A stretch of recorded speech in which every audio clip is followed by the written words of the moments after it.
ਤਾਂ ਅੱਜ ਦਾ ਜਿਹੜਾ ਆਪਣਾ ਟੌਪਿਕ ਹੈ ਜੀ, ਮਹਿਕ ਵੀ ਆ ਗਈ, ਬਾਅਦ ਦੇ ਵਿੱਚ ਡਿਸਕਸ ਕਰ ਲਓ, ਠੀਕ ਹੈ? ਫਿਰ ਟਾਈਮ ਤੁਸੀਂ ਆਪਣੇ ਆਪ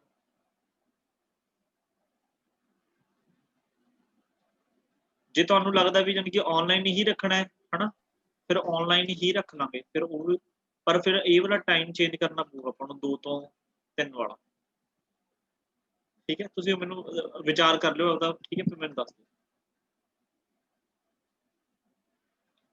ਅੱਜ ਜਿਹੜਾ ਆਪਣਾ ਟੌਪਿਕ ਹੈ ਜੀ ਉਹ ਹੈਗਾ motion of centre of mass. Motion of centre of mass. Centre of ਮਾਸ ਹੈ ਜਿਹੜਾ, ਉਹਦੇ ਮੋਸ਼ਨ ਦੇ ਬਾਰੇ ਅਸੀਂ ਗੱਲ ਕਰਨੀ ਹੈ। ਦੇਖੋ ਹੁਣ ਤੱਕ ਅਸੀਂ ਕੀ ਫਾਈਂਡ ਕੀਤਾ ਸੀਗਾ ਕਿ ਅਗਰ ਸਾਡੇ ਕੋਲੇ ਸਪੋਜ਼ ਕਰੋ ਕਿ ਇੱਕ ਕੋਈ ਬਾਡੀ ਹੈ, ਅਗਰ ਸਾਡੇ ਕੋਲ ਇੱਕ ਕੋਈ ਬਾਡੀ ਸੀਗੀ, ਠੀਕ ਹੈ ਜੀ, ਆਪਾਂ ਕਿਹਾ ਸੀ ਉਹਦੇ ਚ ਲੱਖਾਂ ਕਰੋੜਾਂ ਪਾਰਟੀਕਲ ਨੇ, ਉਹਦੇ ਵਿੱਚ ਅਸੀਂ ਕੀ ਦੋ ਪਾਰਟੀਕਲਸ ਵਾਸਤੇ ਸਟੱਡੀ ਕੀਤਾ। ਇੱਥੇ ਕਿਹਾ ਸੀ M1 ਪਾਰਟੀਕਲ ਹੈ, ਇੱਥੇ ਅਸੀਂ ਕਿਹਾ M2 ਪਾਰਟੀਕਲ ਹੈ, ਠੀਕ ਹੈ? ਫਿਰ ਇਹਨਾਂ ਦੋਨਾਂ ਦਾ ਅਸੀਂ ਕੀ ਫਾਈਂਡ ਕੀਤਾ? ਸੈਂਟਰ ਆਫ ਮਾਸ, ਮਤਲਬ ਟੋਟਲ ਜੇ ਮਾਸ ਇਹਦਾ M ਸੀਗਾ, ਠੀਕ ਹੈ, ਉਹ ਸੈਂਟਰ ਆਫ ਮਾਸ ਅਸੀਂ ਕਿਹਾ ਬਿਲਕੁਲ ਇਹਦੇ ਮਿਡ ਪੁਆਇੰਟ 'ਚ ਹੈ। ਜੇ ਦੋਨਾਂ ਦੇ ਮਾਸ ਸਪੋਜ਼ ਸੇਮ ਨੇ, ਜੇ ਅਲੱਗ-ਅਲੱਗ ਨੇ ਤਾਂ ਥੋੜਾ ਬਹੁਤ ਕਿਤੇ ਹੋਰ ਹੋਊਗਾ, ਤਾਂ ਆਪਾਂ ਕੁੱਲ ਮਿਲਾ ਕੇ ਜਿਹੜਾ ਸੈਂਟਰ ਆਫ ਮਾਸ ਹੈ ਉਹ ਹਰ ਇੱਕ ਬਾਡੀ ਦਾ ਕੈਲਕੂਲੇਟ ਕਰ ਲਿਆ, ਠੀਕ ਹੈ ਜੀ? ਹੁਣ ਜਦੋਂ ਬਾਡੀ ਵਿੱਚ ਦੇਖੋ ਆ ਪੂਰੀ ਬਾਡੀ ਹੈ, ਜਦੋਂ ਪੂਰੀ ਬਾਡੀ ਮੋਸ਼ਨ 'ਚ ਹੋਊਗੀ, ਇਹਦਾ ਮਤਲਬ ਜਿਹੜਾ ਕੱਲਾ-ਕੱਲਾ ਪਾਰਟੀਕਲ ਹੈ ਉਹ ਵੀ ਮੋਸ਼ਨ 'ਚ ਹੋਊਗਾ। ਫਿਰ ਉਹੀ ਗੱਲ ਆ ਜਾਂਦੀ ਹੈ, ਕੱਲੇ-ਕੱਲੇ ਪਾਰਟੀਕਲ ਨੂੰ ਸਟੱਡੀ ਕਰਨਾ ਸਾਡੇ ਲਈ ਬਹੁਤ ਡਿਫਿਕਲਟ ਟਾਸਕ ਹੈ। ਇਸੇ ਕਰਕੇ ਅਸੀਂ ਹਰ ਇੱਕ ਪਾਰਟੀਕਲ ਨੂੰ ਸਟੱਡੀ ਨਾ ਕਰਦੇ ਹੋਏ ਸਿਰਫ ਔਰ ਸਿਰਫ ਇੱਕ ਪਾਰਟੀਕਲ ਨੂੰ, ਇੱਕ ਅਜਿਹੇ ਪੁਆਇੰਟ ਨੂੰ ਸਟੱਡੀ ਕਰਦੇ ਹਾਂ ਜਿੱਥੇ ਸਾਰੀ ਬਾਡੀ ਦਾ ਜਿਹੜਾ ਮਾਸ ਹੈ ਉਹ ਕੰਸਨਟ੍ਰੇਟ ਹੋਇਆ ਹੁੰਦਾ। That point is non as centre of ਮਾਸ। ਤਾਂ ਜਦੋਂ ਪੂਰੀ ਬਾਡੀ ਮੋਸ਼ਨ 'ਚ ਹੋਏਗੀ ਤਾਂ ਅਸੀਂ ਕੀ ਕਹਾਂਗੇ ਵੀ ਸੈਂਟਰ ਆਫ ਮਾਸ ਹੈ ਜਿਹੜਾ ਉਹ ਕਿਹਦੇ ਵਿੱਚ ਹੋਏਗਾ? ਮੋਸ਼ਨ 'ਚ ਹੋਏਗਾ। ਅਗਰ ਸੈਂਟਰ ਆਫ ਮਾਸ ਮੋਸ਼ਨ 'ਚ ਹੋਏਗਾ ਤਾਂ ਉਹਦੀ ਵੈਲੋਸਿਟੀ ਕਿੰਨੀ ਹੋਏਗੀ, ਇਹ ਅਸੀਂ ਫਾਈਂਡ ਕਰਨਾ ਹੈ। ਉਹਦੀ ਐਕਸਲਰੇਸ਼ਨ ਕਿੰਨੀ ਹੋਏਗੀ, ਅਸੀਂ ਇਹ ਫਾਈਂਡ ਕਰਨਾ, ਠੀਕ ਹੈ ਜੀ? ਤਾਂ ਸਟਾਰਟ ਕਰਦੇ ਹਾਂ। Position vector of centre of mass, we know ਜਿਹੜਾ r ਪੋਜੀਸ਼ਨ ਵੈਕਟਰ ਹੈ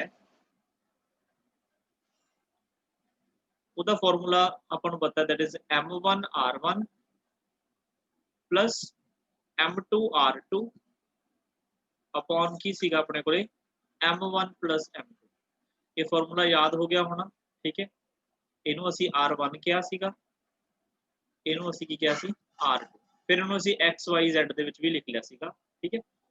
ਹੁਣ ਦੇਖੋ ਜਿਹੜੀ ਵੈਲੋਸਿਟੀ ਹੁੰਦੀ ਹੈ, ਵੈਲੋਸਿਟੀ ਇਹ ਕੀ ਹੁੰਦੀ ਹੈ? ਇਹ ਹੁੰਦਾ rate of change of displacement. Rate of change of displacement ਨੂੰ ਅਸੀਂ ਕੀ ਲਿਖਦੇ ਹਾਂ? dr/dt। ਕਿ r ਕੀ ਹੈ? Position vector. ਜੇ ਅਸੀਂ ਇਸ ਪੋਜੀਸ਼ਨ ਵੈਕਟਰ ਦਾ ਡੈਰੀਵੇਟਿਵ ਫਾਈਂਡ ਕਰ ਲਈਏ ਤਾਂ ਸਾਡੇ ਕੋਲੇ ਕੀ ਬਣ ਜੂਗੀ? ਵੈਲੋਸਿਟੀ।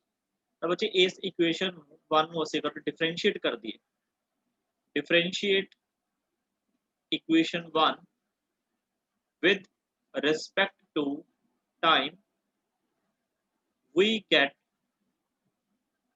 ਤਾਂ ਆਪਣੇ ਕੋਲੇ ਕੀ ਆ ਜਾਊਗਾ ਜੀ? ਇੱਥੇ ਆ ਜਾਊਗਾ velocity of center of mass, mass constant ਹੈ।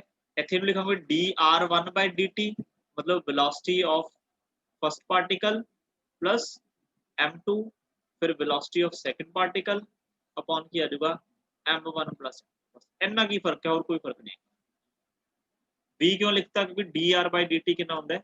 v, ਠੀਕ ਹੈ? ਇੱਥੇ ਸੈਂਟਰ ਆਫ ਮਾਸ ਸੀਗਾ, ਅਗਰ ਇੱਥੇ ਸੈਂਟਰ ਆਫ ਮਾਸ ਆ ਗਿਆ। ਜੇ ਡੈਰੀਵੇਟਿਵ ਅਸੀਂ ਫਸਟ ਪਾਰਟੀਕਲ ਦੇ ਪੋਜੀਸ਼ਨ ਵੈਕਟਰ ਦਾ ਕੀਤਾ ਹੈ ਤਾਂ ਵੈਲੋਸਿਟੀ v1 ਆ ਗਈ। ਜੇ ਅਸੀਂ ਡੈਰੀਵੇਟਿਵ ਸੈਕੰਡ ਪਾਰਟੀਕਲ ਦਾ ਕੀ ਹੈ ਫਾਈਂਡ ਕਰਾਂਗੇ ਪੋਜੀਸ਼ਨ ਵੈਕਟਰ ਦਾ, ਤਾਂ ਵੈਲੋਸਿਟੀ ਕਹੀ ਆ ਜਾਊਗੀ ਸੈਕੰਡ ਪਾਰਟੀਕਲ ਦੀ। ਉਹ ਵੈਲਿਊਜ਼ ਮੈਂ ਪੁੱਟ ਕਰਤੀਆਂ, ਆਪਣੇ ਕੋਲ ਬਣ ਗਿਆ ਫਾਰਮੂਲਾ, ਠੀਕ ਹੈ ਜੀ? ਫਿਰ ਇਹ ਆ ਗਈ ਇਕੁਏਸ਼ਨ ਨੰਬਰ ਸੈਕੰਡ। ਹੁਣ ਐਕਸਲਰੇਸ਼ਨ ਕੀ ਹੁੰਦੀ ਹੈ? ਐਕਸਲਰੇਸ਼ਨ ਹੁੰਦੀ ਹੈ rate of change of velocity. मतलब अगर ਅਸੀਂ फिर इस इक्वेशन का डेरिवेटिव कर दिए, then we get the formula of acceleration of center of mass। differentiate equation 2 with respect to time, we get तो अपने को की आऊगा, देखो इत्थे आ जाऊगा acceleration of centre of mass m1 a1 plus m2 a2 upon m1 plus m2. These are the formulas to calculate velocity of center of mass as well as the acceleration of center of mass. Is it clear to all?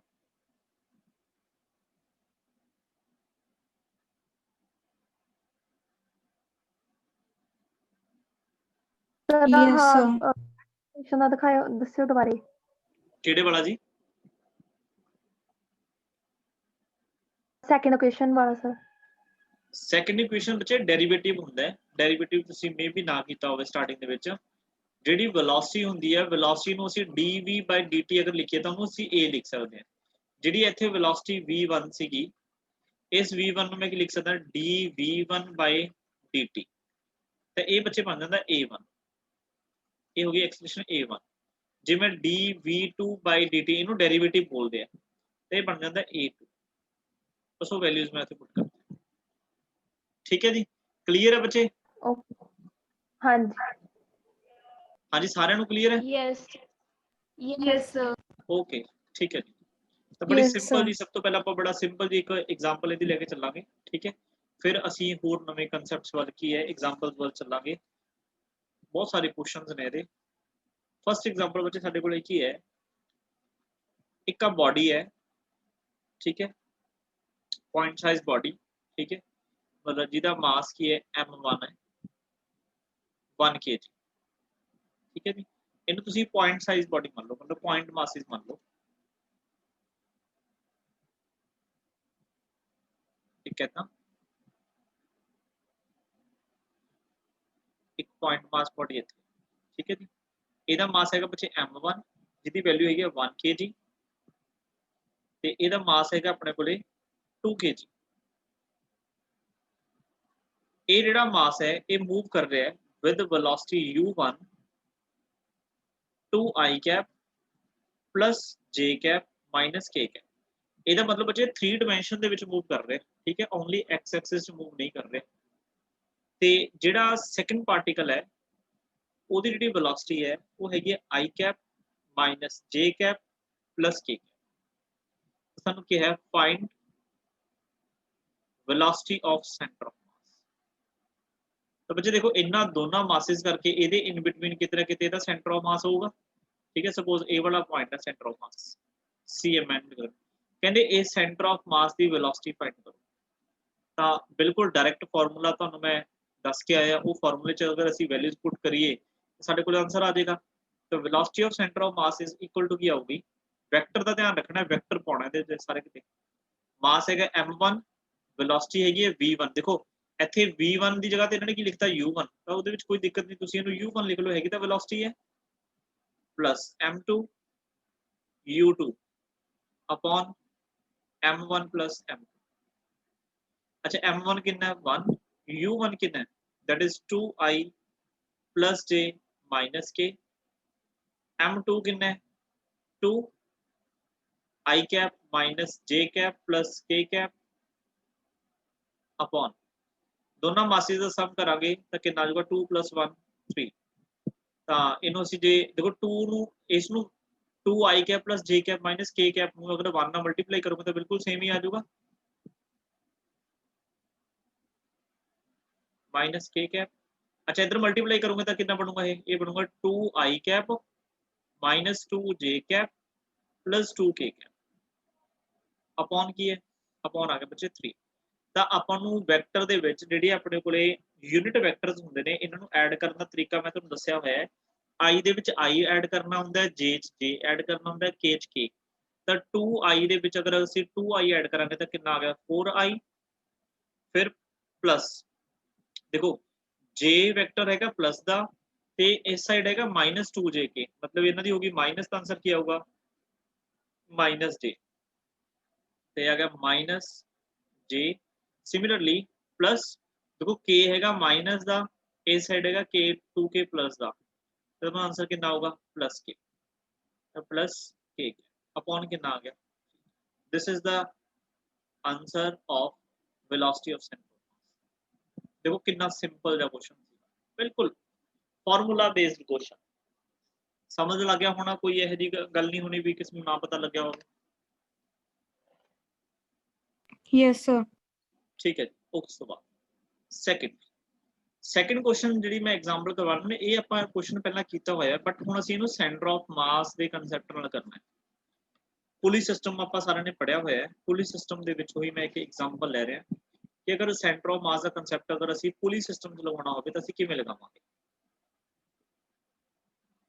ਇਹ ਕੀ ਹੈ ਆਪਣੇ ਕੋਲੇ table ਹੈ ਜੀ, table ਦੇ ਉੱਪਰ ਕੀ ਇੱਕ block ਰੱਖਿਆ ਹੋਇਆ ਲਾਈਕ ਦਿਸ ਤੇ ਇੱਕ ਬਲੌਕ ਐਦਾਂ ਲਟਕਾਇਆ ਹੋਇਆ, ठीक है, with the help of pulley, एथिक पुली है, ये पुली ਉਹੀ फ्रिक्शनलैस है, मासलैस है, ठीक है। ਤੇ ਇਸ ਪੁਲੀ ਦੇ ਵਿੱਚੋਂ ਪੁਲੀ ਤੋਂ ਕੀ ਇੱਕ ਸਟ੍ਰਿੰਗ ਹੈ,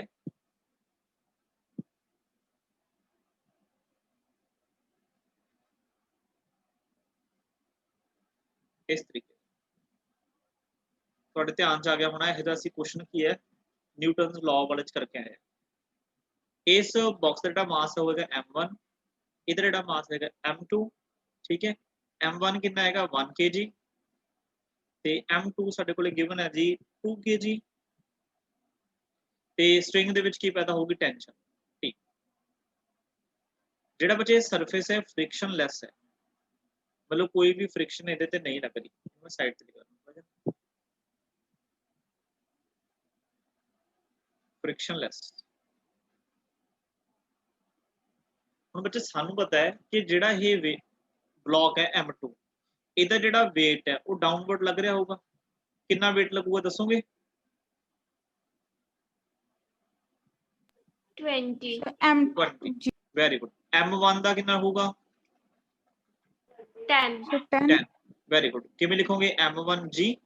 ਆਪਾਂ ਨੂੰ ਪਤਾ ਹੈ m1 ਕਿੰਨਾ ਹੈ 1, g ਦੀ ਵੈਲਿਊ 10 ਮਤਲਬ ਕਿੰਨਾ ਹੋ ਗਿਆ 10 ਨਿਊਟਨ। ਅੱਛਾ ਇਧਰ ਕੀ ਲਿਖੋਗੇ m2g, m2 ਕਿੰਨਾ ਹੈ 2, g ਕਿੰਨਾ 10 ਮਤਲਬ ਕਿੰਨਾ ਆ ਗਿਆ 20 ਨਿਊਟਨ।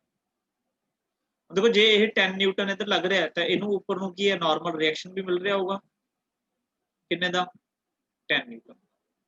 ਹੁਣ देखो इस साइड ब्लॉक हैवी है तो डेफिनेटली की है यही सिस्टम इदा जाऊगा, मतलब ए वाला ब्लॉक नीचे जाऊगा, ए वाला ब्लॉक अगे जाऊगा, इनू अपोज करने वाला कोई नहीं हैगा। तो ਅਸੀਂ ਇਹ ਕਹਾਂਗੇ ਕਿ ਇਸ ਬਲੌਕ ਦੀ ਜਿਹੜੀ ਐਕਸਲੇਸ਼ਨ ਹੋਏਗੀ ਡਾਊਨਵਰਡ ਇਸ ਦੀ ਹੋਏਗੀ ਰਾਈਟ ਹੈਂਡ ਤੇ ਐਕਸਲੇਸ਼ਨ ਤੁਹਾਨੂੰ ਕੈਲਕੂਲੇਟ ਕਰਨੀ ਆਉਂਦੀ ਹੈ system the acceleration of system दस दोगे भी की आई सी कितना फाइंड करांगे कितनी value आऊगी 20 minus t is equal to 2 20 into minus a 20 minus t। अच्छा इक्वेशन लिखवाओगे, ठीक है। तुसी एवें लिखाओगे 20 minus t is equal to 2a, very good. फिर तुसी की लिखवाओगे t इधर अपोज करने वाला कोई नहीं है, t minus 0 is equal to दूसरा पार्टिकल का मास कितना है 1 into a। इन दोनों इक्वेशंस ਨੂੰ ਸੋਲਵ ਕਰੋਗੇ ਤਾਂ ਤੁਸੀਂ a ਕੈਲਕੂਲੇਟ ਕਰ ਲਓਗੇ, ਬਹੁਤ ਅੱਛੇ, ਵੈਰੀ ਗੁੱਡ। ਤੇ ਇੱਕ ਤੁਹਾਨੂੰ ਮੈਂ ਸ਼ਾਰਟਕਟ ਦੱਸਿਆ ਸੀ ਐਕਸਲੇਸ਼ਨ ਕੈਲਕੂਲੇਟ ਕਰਨ ਦਾ ਕਿ ਐਕਸਲੇਸ਼ਨ ਕੀ ਹੁੰਦੀ ਹੈ net force upon total mass. ਤਾਂ ਨੈਟ ਫੋਰਸ ਕਿੰਨੀ ਦੇਖੋ ਨੀਚੇ ਨੂੰ ਫੋਰਸ ਕਿੰਨੀ ਲੱਗ ਰਹੀ ਹੈ 20, ਇਸ ਸਾਈਡ ਕੋਈ ਅਪੋਜ਼ ਕਰਨ ਵਾਲਾ ਨਹੀਂ ਹੈਗਾ, मतलब की कह सकते हैं 20 minus 0 अपॉन टोटल मास कितना है 3, तो एक्सेलरेशन आ गई 20/3। इस मैं डायरेक्ट फार्मूला दस्या सी। बट बच्चे ए वाला जी एक्सेलरेशन है ना, ये एक्सेलरेशन पूरे सिस्टम दी है, पूरे दो ब्लॉक ਜਿਹੜੇ दो ब्लॉक्स ने, दो ब्लॉक्स ਦੇ सिस्टम ਦੀ ਕੀ है एक्सेलरेशन है। बट ਹੁਣ ਸਾਡੇ क्वेश्चन ਦੇ ਵਿੱਚ ਥੋੜਾ ਜਿਹਾ ਚੇਂਜ ਹੈ। क्वेश्चन चेंज पता की है, ਹੁਣ ਸਕੀਮ ਲਾਇਆ ਕਰੂਗਾ एग्जामिनर, ਉਹ ਤੁਹਾਨੂੰ ਕੀ ਕਹੂਗਾ ਇਸੇ क्वेश्चन ਦੇ ਵਿੱਚ find acceleration of center of mass of the system। ਜਿਹੜਾ ਇਸ ਸਿਸਟਮ ਦਾ ਸੈਂਟਰ ਆਫ ਮਾਸ ਹੋਏਗਾ ਉਸ centre of mass the acceleration find ਕਰਨੀ, ਠੀਕ ਹੈ ਜੀ। ਉਸ ਸਿਸਟਮ ਉਸ ਸੈਂਟਰ ਆਫ ਮਾਸ ਸਿਸਟਮ ਦੀ ਜਿਹੜੀ ਐਕਸਲਰੇਸ਼ਨ ਅਸੀਂ ਫਾਈਂਡ ਕਰਨੀ, ਠੀਕ ਹੈ। ਜਿਹਦੇ ਲਈ ਸਾਡੇ ਕੋਲ ਫਾਰਮੂਲਾ ਕੀ ਹੈ acceleration of centre of mass is equal to m1 a1 plus m2 a2 upon की है m1 प्लस m ए वाला। ਹੁਣ देखो ਇੱਥੇ ਜਿਹੜਾ ਉੱਪਰ ਵਾਲਾ ਬਲੌਕ ਆ ਉਹ ਇਸ ਸਾਈਡ ਜਾ ਰਿਹਾ ਮਤਲਬ ਅਲੋਂਗ x ਐਕਸਿਸ ਤੇ ਜਿਹੜਾ ਇਹ ਵਾਲਾ ਬਲੌਕ ਹੈ ਨੀਚੇ ਵੱਲ ਜਾ ਰਿਹਾ ਹੈ ਮਤਲਬ ਅਲੋਂਗ -y ਐਕਸਿਸ ਤਾਂ ਇਹਨਾਂ ਨੂੰ ਡਾਇਰੈਕਟਲੀ ਅਸੀਂ ਐਡ ਨਹੀਂ ਕਰ ਸਕਦੇ ਵੈਕਟਰ ਆ ਗਿਆ ਕਿ ਉੱਪਰ ਵਾਲਾ ਬਲੌਕ ਜਾਊਗਾ ਇਸ ਸਾਈਡ ਵਿਦ ਐਕਸਲੇਸ਼ਨ a ਨੀਚੇ ਵਾਲਾ ਜਾਊਗਾ ਅਲੋਂਗ -y ਐਕਸਿਸ ਠੀਕ ਹੈ। ਤਾਂ ਸਾਨੂੰ ਇਹਦੇ ਵਿੱਚ ਵੀ ਪਹਿਲਾਂ ਕੀ ਹੈ ਇਹਦੀ ਐਕਸਲੇਸ਼ਨਸ ਕੀ ਹੈ ਐਕਸਲੇਸ਼ਨ ਆਫ ਸੈਂਟਰ ਆਫ ਮਾਸ ਸਾਨੂੰ ਕੀ ਹੈ ਕੈਲਕੂਲੇਟ ਕਰਨੀ ਪਊਗੀ ਠੀਕ ਹੈ। ਤੇ ਇਸੇ ਵਿੱਚ ਸਾਨੂੰ ਇਹ ਵੀ ਕਹਿ ਦਿੰਦੇ ਨੇ ਕਿ find velocity of center of mass of system velocity भी find करो। ਤਾਂ ਆਪਾਂ ਦੋਨੋਂ क्वेश्चन देख ਲੈਣੇ ਜੀ ਕਿਵੇਂ ਕਰਨੇ ਆ। ਤਾਂ ਦੇਖੋ first solution of first formula ਆਪਣੇ ਕੋਲ ਲਿਖਿਆ ਪਿਆ ਤਾਂ ਪਹਿਲਾਂ a1 ਜਿਹੜੀ ਐਕਸਲੇਸ਼ਨ ਹੈ ਉਹ ਕਿੰਨੀ ਹੋਏਗੀ ਜੀ देखो ਆਪਾਂ ਨੂੰ ਪਤਾ ਵੀ ਦੋਨਾਂ ਦੀ ਐਕਸਲੇਸ਼ਨ ਦਾ ਮੈਗਨੀਟਿਊਡ ਤਾਂ ਸੇਮ ਹੈ ਨਾ ਅਸੀਂ ਕੈਲਕੂਲੇਟ ਕਰ ਲਿਆ ਮੈਗਨੀਟਿਊਡ ਕਿੰਨਾ a is equal to 20/3 metre per second square ਹੈ ਨਾ ਬਟ ਇੱਥੇ ਹੁਣ ਵੈਕਟਰ ਆ ਗਿਆ ਇੱਕ x ਐਕਸਿਸ ਅਲੋਂਗ ਇੱਕ y ਤਾਂ ਮੈਂ ਇਹਨੂੰ ਬੱਚੇ ਲਿਖ ਲੈਣਾ a1 नो डाउट है बराबर ने बट वैक्टर दी डायरेक्शंस अलग-अलग ने ਤਾਂ a1 ਵੈਕਟਰ ਕਾਦੇ ਬਰਾਬਰ ਆਊਗਾ ai ਕੈਪ क्योंकि किधर जा रहा है along x एक्सिस ध्यान नाल न्यूमेरिकल करना है। अच्छा a2 ਕੀ ਆਊਗਾ a2 ਆਊਗਾ a नीचे ਕੀ ਹੁੰਦਾ है -j क्योंकि किधर जा रहा है along -y एक्सिस ਤਾਂ ਇਹਨੂੰ ਅਸੀਂ ਕੀ ਹੈ ਇਸ ਸੈਂਟਰ ਆਫ ਮਾਸ ਵਾਲੇ ਫਾਰਮੂਲੇ 'ਚ ਪੁੱਟ ਕਰਨਾ ਤਾਂ ਆਪਣੇ ਕੋਲੇ ਕੀ ਆ ਗਿਆ ਜੀ m1 ਕਿੰਨਾ ਆਪਣੇ ਕੋਲੇ 1 a1 ਕਿੰਨਾ ਆਪਣੇ ਕੋਲੇ a i ਕੈਪ ਫਿਰ ਪਲੱਸ m2 ਆਪਣੇ ਕੋਲੇ ਕਿੰਨਾ ਦੈਟ ਇਜ਼ 2 a2 ਕਿੰਨਾ ਆਪਣੇ ਕੋਲੇ a2 ਹੈਗਾ a minus of j cap ਇੱਥੇ ਬ੍ਰੈਕਟ ਆਪਾਂ ਥੋੜੀ ਵੱਡੀ ਪਾ ਲਾਂਗੇ square bracket minus of j cap upon नीचे दोनों का की कर दो plus 1 + 2 acceleration of centre of mass is equal to बच्चे की आ गया अपने को ए आई कैप देखो प्लस माइनस की हो गया -2 a j कैप अपॉन की आ गया 3 a आ गया कॉमन ठीक है जी तो अपने को की बचे i - 2 j upon this is the acceleration of centre of देखो स्टेप्स में ध्यान ना देखो अगर किसी स्टेप से प्रॉब्लम है तो मैंने पूछना लगे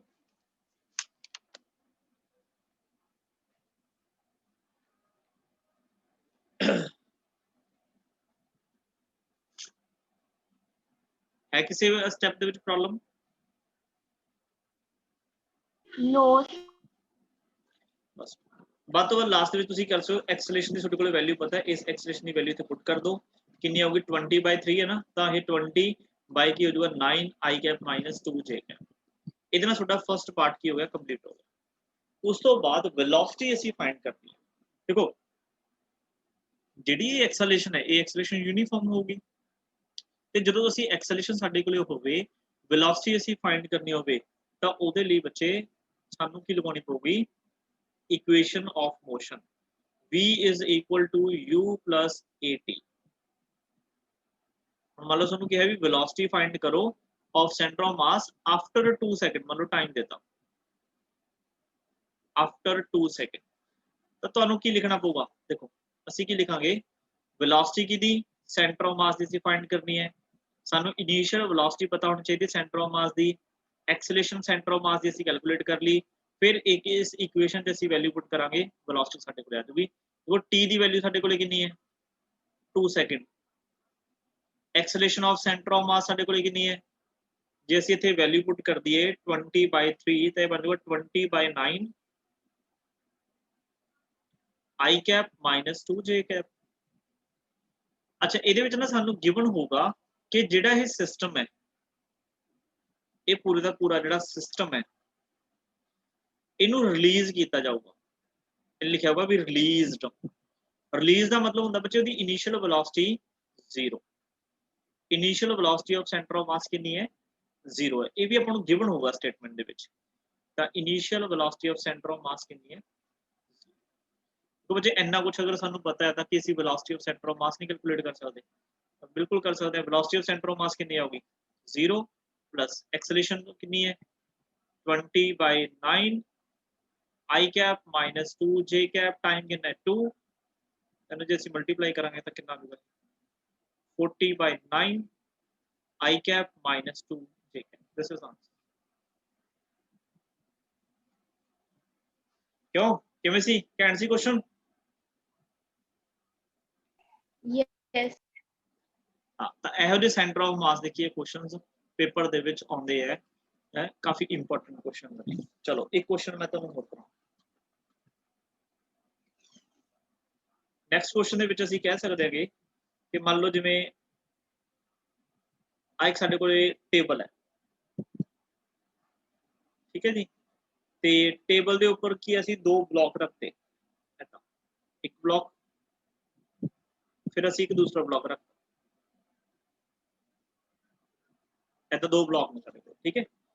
ਤੇ ਇਹਦੇ ਵਿੱਚ ਆਪਾਂ ਨੂੰ ਕੀ ਕਿਹਾ, ਕਹਿੰਦੇ ਜਿਹੜਾ ਇਹ ਬਲੌਕ ਹੈ ਨਾ ਇਹਦੇ ਤੇ ਅਸੀਂ ਫੋਰਸ ਲਗਾਈ ਤੇ ਇਸ ਬਲੌਕ ਤੇ ਵੀ ਅਸੀਂ ਇੱਕ ਫੋਰਸ ਲਗਾਈ ਹੈ। ਦੋਨੋਂ ਬਲੌਕਸ ਆਪਸ ਦੇ ਵਿੱਚ ਅਟੈਚ ਨੇ ਵਿਦ ਸਪਰਿੰਗ,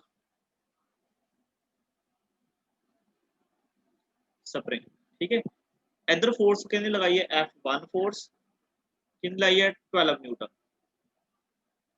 ते इस साइड फोर्स लगाई है F2 कितनी 20 न्यूटन। ਇਹਦਾ ਮਾਸ ਹੈਗਾ M1 ਜਿਹੜਾ ਆਪਣੇ ਕੋਲ ਗਿਵਨ ਹੈ 3 kg। ਸੈਕੰਡ ਬਲੌਕ ਦਾ ਜਿਹੜਾ ਮਾਸ ਹੈਗਾ ਉਹ ਹੈਗਾ M2, ਇਹ ਹੈਗਾ 5 kg। Initial velocity first block ਦੀ ਆਪਾਂ ਨੂੰ ਗਿਵਨ ਹੈ 0, ठीक है जी, मतलब सेंटर ऑफ मास की वेलोसिटी गिवन है ते एदी भी अपन वेलोसिटी गिवन है कितनी है 0, ठीक है जी, इनिशियल वेलोसिटी गिवन है।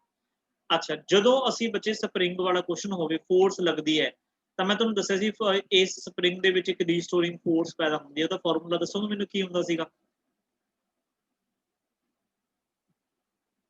ਜਦੋਂ स्प्रिंग ਨੂੰ ਸਟ੍ਰੈਚ ਕਰਦੇ ਹੋ ਤਾਂ ਇਹਦੇ ਆਪੋਜ਼ਿਟ ਇੱਕ ਰੀਸਟੋਰਿੰਗ फोर्स ਪੈਦਾ ਹੁੰਦੀ ਹੈ, उस रीस्टोरिंग फोर्स का फॉर्मूला की हुंदा सीगा। जल्दी बोलो, अपने को 9 मिनट रह गए, मैं क्वेश्चन कंप्लीट कराना है।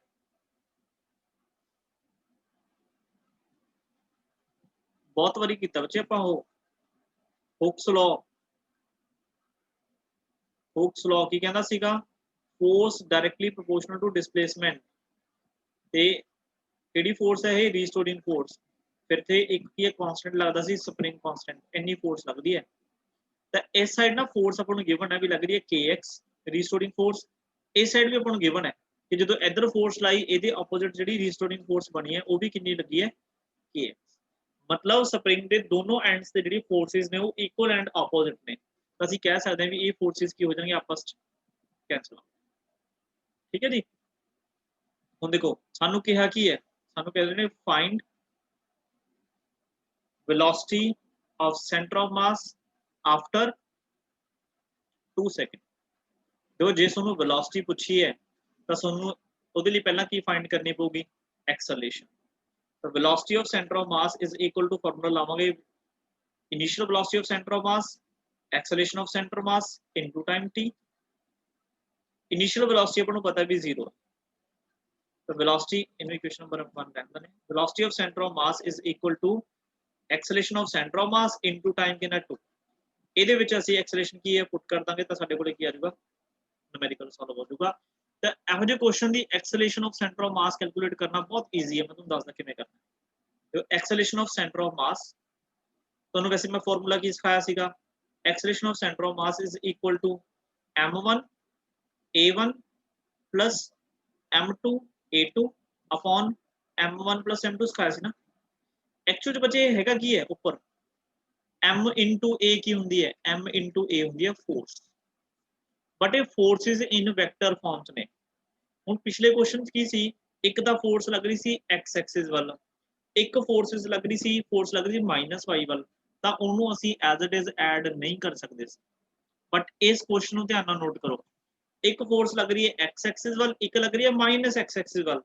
ਤੇ ਮੈਂ ਤੁਹਾਨੂੰ ਜਦੋਂ ਵੈਕਟਰ ਦੇ ਵਿੱਚ ਰਿਜ਼ਲਟੈਂਟ ਦਾ ਫਾਰਮੂਲਾ ਕਰਵਾਇਆ ਸੀਗਾ, ਦੁਬਾਰਾ ਰਿਪੀਟ ਵੀ ਕਰਾਇਆ ਸੀ, ਉਦੋਂ ਮੈਂ ਤੁਹਾਨੂੰ ਦੱਸਿਆ ਸੀ ਜਦੋਂ ਫੋਰਸਿਸ ਦੀ ਡਾਇਰੈਕਸ਼ਨ ਸੇਮ ਹੋਵੇ ਤਾਂ ਉਹਨਾਂ ਦੀਆਂ ਵੈਲਿਊਜ਼ ਨੂੰ ਐਡ ਕਰ ਦਿਆ ਕਰੋ, ਅਗਰ ਦੋਨਾਂ ਦੀ ਆਪੋਜ਼ਿਟ ਫੋਰਸ ਹੋ ਜਾਇਆ ਕਰੇ ਤਾਂ ਉਹਨਾਂ ਨੂੰ ਕੀ ਕਰ ਦਿਆ ਕਰੋ, ਮਾਈਨਸ ਕਰ ਦਿਆ ਕਰੋ। ਤਾਂ ਅਸੀਂ ਇਹਦੇ ਵਿੱਚ ਨੈਟ ਫੋਰਸ ਕੈਲਕੂਲੇਟ ਕਰ ਸਕਦੇ ਹਾਂ ਨਾ, ਤਾਂ ਇਹਦੇ ਵਿੱਚ ਬੱਚੇ ਇਹੋ ਜਿਹੇ ਕੁਐਸਚਨਸ ਤੁਸੀਂ ਸਿੱਧਾ ਫਾਰਮੂਲਾ ਲਾਇਆ ਕਰੋ, summation of net force upon total mass, the acceleration of center of mass is equal to, देखो इस बॉक्स ਦੇ ਇਸ ਸਾਈਡ ਫੋਰਸ ਕਿੰਨੀ ਲੱਗੀ ਹੈ 20, ਇਸ ਸਾਈਡ ਕਿੰਨੀ ਲੱਗੀ ਹੈ -12, ਇਹਦਾ ਮਤਲਬ ਨੈਟ ਫੋਰਸ ਕਿੰਨੀ ਹੈ, ਨੈਟ ਫੋਰਸ ਆ ਗਈ ਬੱਚੇ 20 - 12 upon total mass ਕਿੰਨਾ ਹੈ, ਇੱਕ ਹੈਗਾ 3 ਕਿਲੋ, ਇੱਕ ਹੈਗਾ 5 ਕਿਲੋ, 3 ਤੇ 5 ਕਿੰਨਾ ਹੋ ਗਿਆ 8। the acceleration of center of mass is equal to, ਅੱਛਾ ਨਾਲ ਕੀ ਹੈ ਤੁਸੀਂ ਯੂਨਿਟ ਲਾ ਦਿਓ ਵੀ i ਕੈਪ, ਠੀਕ ਹੈ ਜੀ। ਤੇ 12 - 8 ਕਿੰਨਾ ਹੋ ਗਿਆ 8 upon ਕੀ ਹੋ ਗਿਆ 8 i ਕੈਪ ਕੈਂਸਲ, ਇਹਦਾ ਮਤਲਬ ਕਿੰਨਾ ਆ ਗਿਆ 1 i ਮੀਟਰ ਪਰ ਸੈਕਿੰਡ। ਦੇਖੋ ਜੀ ਇੰਨੀ ਗੱਲ ਕਲੀਅਰ ਹੋ ਗਈ, ਫਟਾਫਟ ਬੋਲੋ। Yes sir. ਧਿਆਨ Yes, ਰਹੇ sir. ਇੱਥੇ ਅਸੀਂ ਡਾਇਰੈਕਟਲੀ ਮਾਈਨਸ ਕਿਉਂ ਕਰਤਾ, ਕਿਉਂਕਿ ਇਹ ਸੇਮ ਐਕਸਿਸ ਹੈ, ਲਾਸਟ ਵਾਲੇ ਕੁਐਸਚਨ 'ਚ ਸੇਮ ਨਹੀਂ ਸੀ, ਇਸੇ ਕਰਕੇ ਸਾਨੂੰ ਇਹ ਵਾਲਾ ਫਾਰਮੂਲਾ ਲਗਾਉਣਾ ਪਿਆ। ਅੱਛਾ ਲਗਾਉਣ ਨੂੰ ਤੁਸੀਂ ਇੱਥੇ ਵੀ ਲਗਾ ਸਕਦੇ ਹੋ, ਕੋਈ ਦਿੱਕਤ ਨਹੀਂ, ਬਟ ਫਿਰ ਤੁਹਾਨੂੰ ਕੀ ਪਹਿਲਾਂ m1 ਮਤਲਬ m1 ਤੇ ਇਹਦੇ ਵਿੱਚ ਕੀ ਹੈ ਇਹਦੀ ਕਿੰਨੀ ਐਕਸਲਰੇਸ਼ਨ ਤੁਹਾਨੂੰ ਕੈਲਕੂਲੇਟ ਕਰਨੀ ਪਊਗੀ, ਠੀਕ ਹੈ। ਫਿਰ ਤੁਸੀਂ ਉਹਨਾਂ ਨੂੰ ਕੀ ਮਲਟੀਪਲਾਈ ਕਰੋਗੇ, ਫਿਰ ਤੁਹਾਡੇ ਕੋਲੇ ਆਊਗਾ ਫੋਰਸ, ਠੀਕ ਹੈ ਜੀ। ਅੱਛਾ ਉਹਦਾ ਬਾਅਦ ਵੈਲੋਸਿਟੀ ਇੱਥੇ ਸੈਂਟਰ ਆਫ ਮਾਸ ਦੀ ਅਸੀਂ ਵੈਲੋਸਿਟੀ ਫਾਈਂਡ ਕਰਨੀ ਹੈ, ਇਹਦੀ ਵੈਲਿਊ ਪੁੱਟ ਕਰ ਦਿਓ 1, ਪੁੱਟ ਇਨ 1, the velocity of center of mass is equal to ਕਿੰਨਾ ਆ ਗਿਆ, ਇਹ ਹੈਗਾ i cap, ਮਤਲਬ 1 i cap ਨੂੰ i cap ਲਿਖ ਲਓ, ਇਨਟੂ ਕੀ ਹੈ 2, ਤਾਂ ਆਨਸਰ ਕੀ ਆ ਗਿਆ 2i। this is the answer, simple। ਤਾਂ ਇੱਕ ਗੱਲ ਹਮੇਸ਼ਾ ਨੋਟ ਕਰ ਲਓ, ਇਹ ਵਾਲਾ formula acceleration of centre of mass the direct formula ਕਦੋਂ ਲਗਾਉਣਾ ਹੈ, ਜਦੋਂ ਫੋਰਸਿਸ ਕੈਂਸਲ ਹੁੰਦੀਆਂ ਹੋਣ, ਜਦੋਂ ਫੋਰਸਿਸ ਕੈਂਸਲ ਆਊਟ ਹੁੰਦੀਆਂ ਹੋਣ ਤਾਂ ਉਦੋਂ ਹੀ ਫਾਰਮੂਲਾ ਲਾ ਲਓ। ਜਦੋਂ ਫੋਰਸਿਸ ਕੀ ਕੈਂਸਲ ਆਊਟ ਨਾ ਹੁੰਦੀਆਂ ਹੋਣ ਐਜ਼ ਇਟ ਇਜ਼, ਜਿਵੇਂ ਇਸ ਐਗਜ਼ਾਮਪਲ ਦੇ ਵਿੱਚ, ਇਸ ਐਗਜ਼ਾਮਪਲ ਦੇ ਵਿੱਚ ਕਿਉਂਕਿ ਇਹ ਵਾਲੀ ਫੋਰਸ ਲੱਗ ਰਹੀ ਸੀ ਇਨ ਦਿਸ ਡਾਇਰੈਕਸ਼ਨ, ਇਹ ਵਾਲੀ ਫੋਰਸ ਲੱਗ ਰਹੀ ਸੀ ਇਨ ਦਿਸ ਡਾਇਰੈਕਸ਼ਨ, ਫਿਰ ਸਾਨੂੰ ਫਾਰਮੂਲਾ ਇਹ ਵਾਲਾ ਲਗਾਉਣਾ ਪਊਗਾ। ਕਲੀਅਰ?